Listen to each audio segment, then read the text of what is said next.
warahmatullahi wabarakatuh. Selamat pagi teman-teman. Ketemu lagi ya di titik balik perubahan. Edisi Daily Refleksi David R. Hawkins. Sebelum kita awali kelas kita pagi ini, marilah kita berdoa terlebih dahulu sebagai wujud kesyukuran atas nikmat, rahmat, dan kepahaman dalam mengikuti kelas kita pagi ini. Berdoa silakan. A'udzubillahi minasyaitonirrajim. Bismillahirrahmanirrahim. Rabbi zidna ilma warzuqna fahma birahmatika ya arhamar rahim. Amin. Monggo, Bang Aswar. Oke. Bismillahirrahmanirrahim. Assalamualaikum warahmatullahi wabarakatuh. Selamat pagi ya.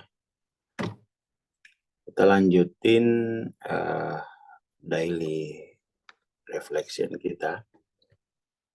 Ini udah yang ketiga ya untuk kategori bulan Februari. Ini menarik juga yang ketiga ini. Kalau yang kedua itu kan apa namanya? Kalau yang kedua itu terimalah bahwa kehidupan ini tuh dasarnya subjektif gitu kan. Dan itu harus pandangan semacam itu harus dipahami bahwa seluruh pengalaman sosial kita, termasuk pengalaman intelektual, pengalaman emosional gitu ya, itu pengalaman dari konteks jenis aku tertentu. Mungkin gitu. Mungkin ada orang yang mengeluh soal bisnis, aduh bisnisku kayak gini, jualan gak laku-laku, bahwa pendapatan lebih kecil daripada pengeluaran, dan terus begini gitu ya. Pahami itu bahwa peristiwa itu peristiwa dari konteks akumu gitu. Konteks akumula yang menilainya gitu ya. Bahkan pengalaman hidupmu sekarang itu ya pengalaman dari konteks aku gitu. Bukan kemudian kita kan lebih mudah mengeluh mengenai hal-hal yang sifatnya objektif kan. Aduh gini, aduh gurunya begini, ini begini, ini enggak. Mengeluh dunia kok susah, Tuhan kok begini, enggak. Kamu fokus pada bahwa seluruh pengalaman itu pengalaman dari konteks aku. Bahkan konteks aku itu, ini kita sering ulang-ulangi penting ya, bahwa konteks aku itu menjadi dasar dari pengalaman manusiaan kita. Di sini meliputi jualan gak laku,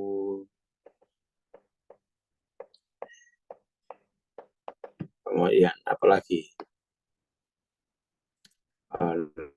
sakit nggak sembuh-sembuh, apalagi anak ndak nurut. Itu semua itu kamu pahami dari jenis aku gitu. Begitupun dalam hubunganmu dengan Tuhan.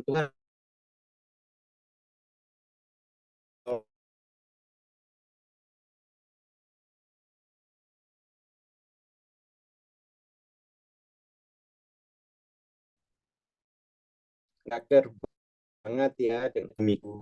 Kan seolah-olah enggak peruntangan dengan keadaan bisnis dari yang lain. Dan jangan tidak mau berpikir. Nah, ini yang berat juga.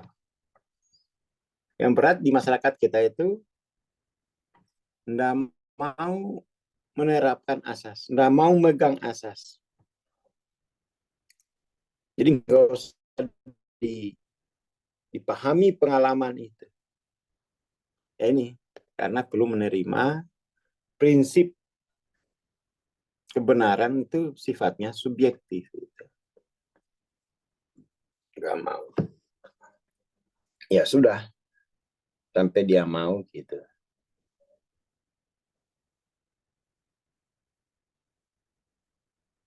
Seperti itu. Sekarang kita masuk yang ketiga. Kita masuk yang ketiga. Bahwa terimalah bahwa semua makhluk hidup itu hidup dengan iman. Ya, atau dihidupi oleh imannya lah. Gitu ya. Ya, hidup dengan iman. Ini masih ada dihidupi oleh imannya gitu ya. Atau kalau kita mau kembali ke daily reflection yang Februari 2 dihidupi oleh jenis akunya gitu. Semua makhluk hidup dihidupi oleh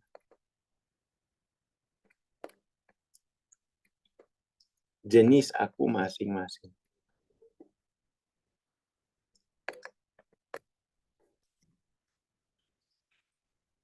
Seperti itu.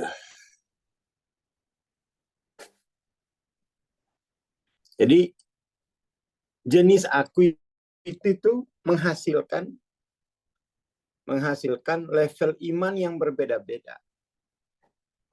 Jadi setiap jenis aku menghasilkan kualitas syahadah ya.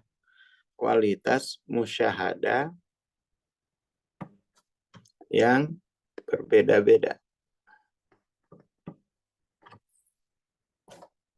Jadi semua orang itu katakan anggap saja beriman. Artinya dia mampu musyahadah atas dirinya. Tetapi kemudian kan bahwa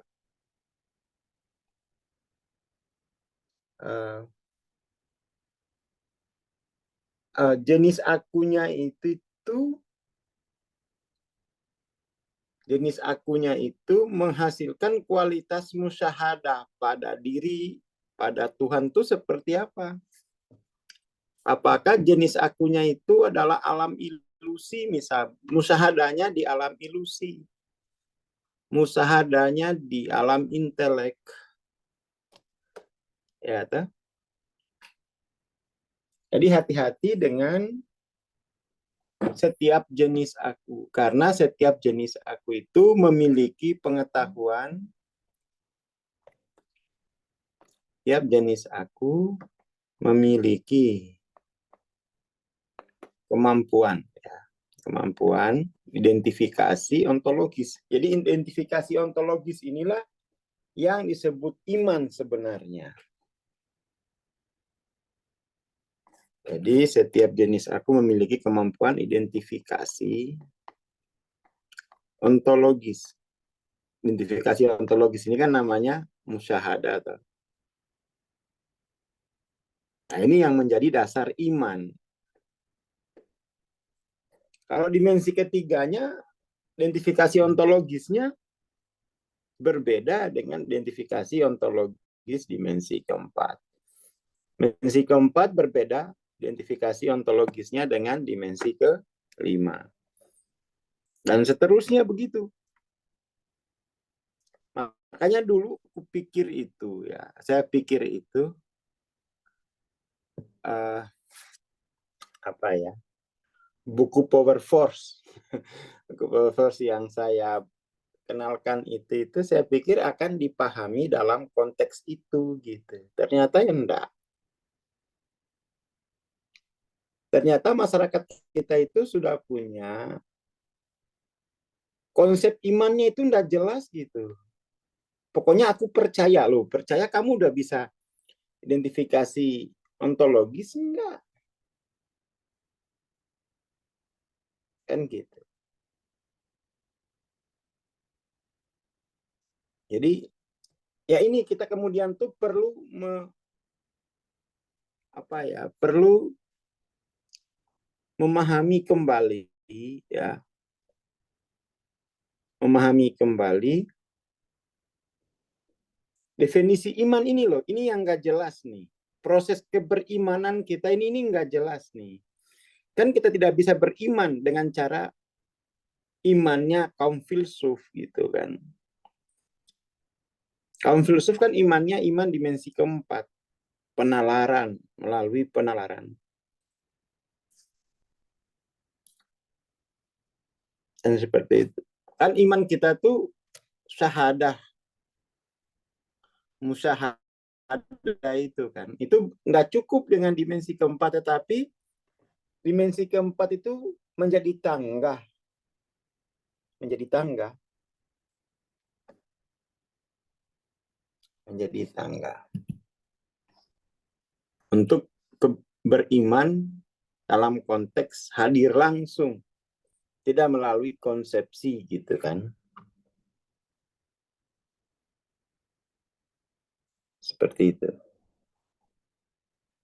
Jadi orang-orang tuh menjadi kabur mengenai konsep iman karena di situ iman itu artinya percaya, bukan identifikasi ontologis. Ya, jauh sekali makna musyahadah dengan yang yang dipelajari, termasuk pengajaran iman di pondok-pondok pesantren. Itu tidak dibahas sebagai identifikasi ontologis. Saya pernah dulu ngaji, yaitu definisi iman itu apa sih sebenarnya? Gimana sih proses beriman gitu? Atau kata iman itu sepadan dengan apa? Nah, gitu kan? Ya, dengan identifikasi ontologis, musyahadah. Jadi hal-hal semacam ini belum clear di masyarakat kita. Nggak jelas. Mantap aja. Akhirnya itu nggak iman. Identifikasi ontologisnya dengan tokoh. Muncul kultus. Rumit di situ. Jadi akhirnya identifikasi ontologisnya itu hanya saya muridnya sana. Ya, atau saya muridnya sana.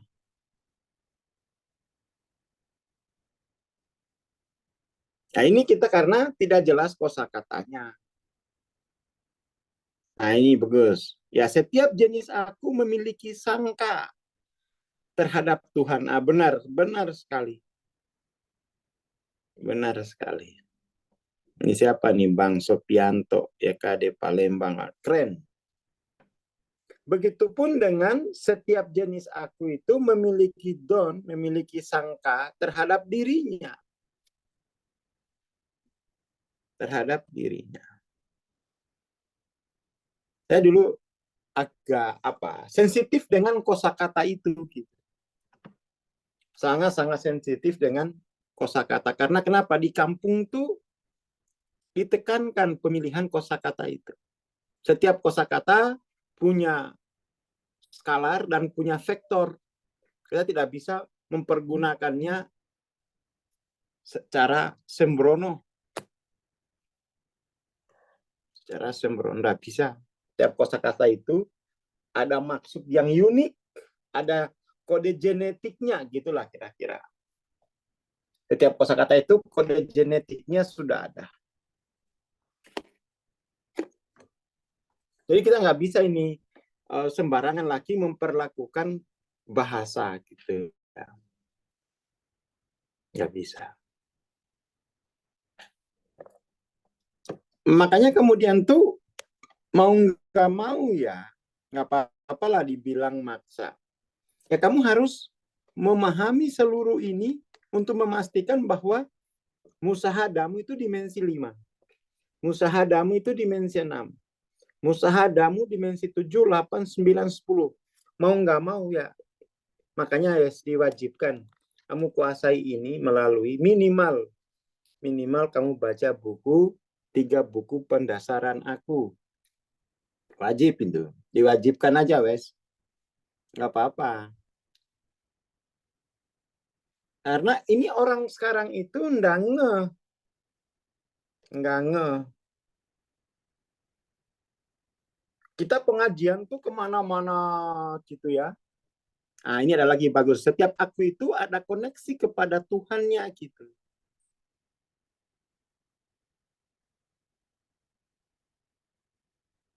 Jadi kita sekarang pengajian kemana-mana, pengajian ini, ngundang ini, satu lapangan, satu. Tapi, aduh, itu entertain gitu. Tidak ada pembedahan kosakata. Tidak ada pembedahan genetik kosakata ini tuh gini loh. Ini sekarang itu kabur. Karena kosakata itu kabur, maka kemudian tuh perhatian orang fokus kepada fashion, fokus kepada fisik gitu. Akhirnya cuma ikaiku. Itu tuh bobrok gitu. Kalau kita tidak fokus dengan apa namanya itu kode unik setiap kosakata, aduh, itu kita bobrok. Makanya anak-anak sekarang itu di kantor itu ya wajibkan untuk membedah kamus, temukan kode genetik, kode unik setiap kosakata itu. Saya wajibkan itu. Karena itu terkait dengan digunakan untuk representasi identifikasi ontologis. Jadi identifikasi ontologis kehadiran itu harus direpresentasi secara unik, secara khas, ya, atau dengan kosakata. Nggak bisa sembarangan, nggak bisa kita abai dengan kosakata, itu nggak bisa. Karena itu adalah representasi unik dari pengalaman kehadiran. Kita kan ini lemahnya di kosakata.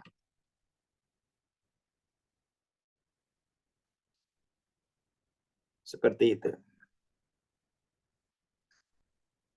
Saya kira itu dulu pagi ini, dan orang tua itu perlu ya sedikit ya jangan diabaikan. Februari 2 ini dan Februari 3 ini penting banget. Penting. Sehingga kemudian tuh pokoknya setiap makhluk hidup itu dihidupi oleh jenis akunya gitu. Semakin tinggi jenis aku yang terperagakan, semakin berkualitas kehidupannya gitu. Assalamualaikum warahmatullahi wabarakatuh.